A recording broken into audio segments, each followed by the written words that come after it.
A week that we needed badly from where we were just from a health standpoint, trying to get some people healthy. I just got done meeting with the trainer. We have about 24 players right now listed on the injury report, just some of them with bumps and bruises, but guys are going through a lot right now from the physical standpoint. And I think that's one of the goals we wanted this week, make sure that we came out of this week healthy.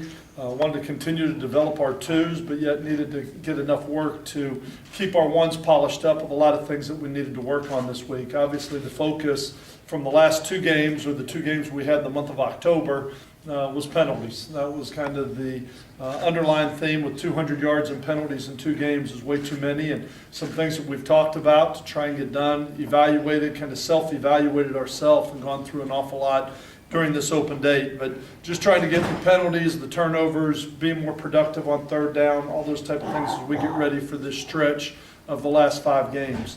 The last 5 games will be a challenge. We have 2 Saturdays, 2 Fridays, and a Thursday, so logistically it's going to create some challenges for us as a team. We have a couple 6-day weeks and getting ready, a couple short weeks to get ready, and that's why it was important to kind of get healthy this week, because once this starts this week, it's going to run pretty fast as we go towards the end of the season down the stretch. A couple things from an injury standpoint, just obviously Dixon and Griffin right now are going to be done for the year. It looks like there's a outside shot maybe that Griffin might be able to be back for a bowl game if we can get to that point, that he could get there. Terrence Mitchell and Rashard Clyde are still question marks for this week.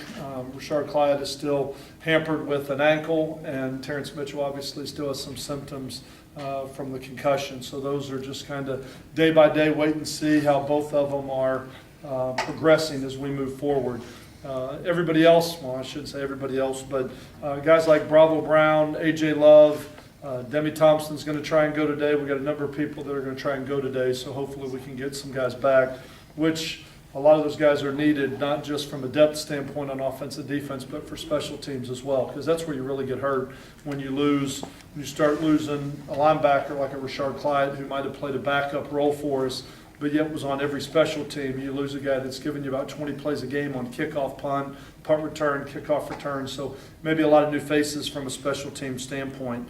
Rutgers, and getting ready for Rutgers this week, it ought to be a heck of an opportunity for us going up to Rutgers. I've been following the Weather Channel closely after watching that game from last week when they played in the snowstorm, which obviously wasn't ideal conditions, but excited to have the opportunity to go up there and get on the field again and play. Rutgers is a very good team. They're 5-3. They've lost 2 games. They lost to North Carolina by 2 points. They lost to Louisville by 2 points. But then I guess they're like a lot of people in this league that could say they're 2 plays away from being 6-1. There's a lot of people in that boat, and that's what we talked about during the offseason, about just how much parity there is in this league and how close everybody is kind of lumped together, and the difference between winning and losing can be a play in a game. And when you talk about a game consisting of about 200 football plays, and the difference of winning and losing is 1 play, that just goes to show you how close the margin of victory is, or just the margin of error that you're allowed to have in order to try and find a way to win. But this is a good football team we're about to play. Defensively, they are very scheme-oriented with what they do. Their pressure, I think they keep 12 statistical categories. They are first or second in the league in 9 of them on defense. They're very aggressive, man coverage, get in your face, get after it. But they create an awful lot of problems for you scheme-wise. They're very pressure-oriented, as I said, a lot of man coverage, getting in your face. Will create a great challenge as we're going to start 2 freshman wide receivers, and Andre Davis and Deontay Welch in this football game. It's going to create a lot of great challenges for those young wide receivers.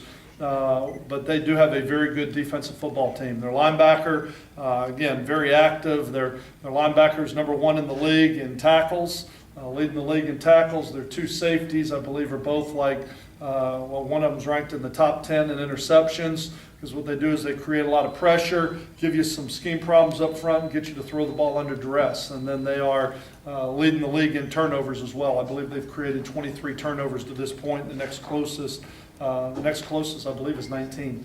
With where it is, or maybe it's 26, and the next closest is 23. I'm sorry, we're at 19. But they are a very aggressive, active defense. They don't sit and let you come to them. They don't react. They initiate what they're doing as a defense, and they do a nice job with it. Coach Shiano runs the defense, and he does a great job with it, and I think they've done a really nice job using their scheme. Offensively, it starts with Sanu. He's number 6 in the country in receptions. He is, in a key moment, they're going to find a way to throw him the ball. And you watch what people are doing. People have double-teamed him. They've inside-outed him. They've high-loaded him. They've put somebody on top of him, behind him.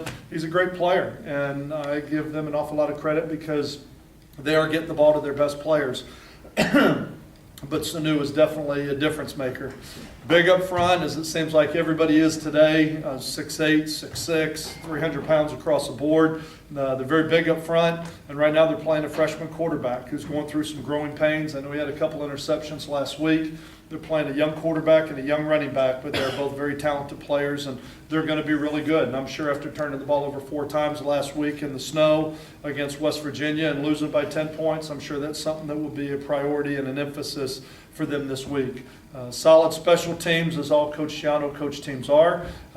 Very solid special teams. They've got their kickoff return team, I think, is 2nd in the league, and really they have some great starting field position. But this will be a challenge for us, starting some young guys in this game, but I know that our players are really excited about having the opportunity to get back onto the field, and I think having a couple days off over this open date is probably really positive for us from a physical standpoint and a mental standpoint, just to get away from it all and then come back in. But I thought Sunday night there was a kind of a new life in this football team.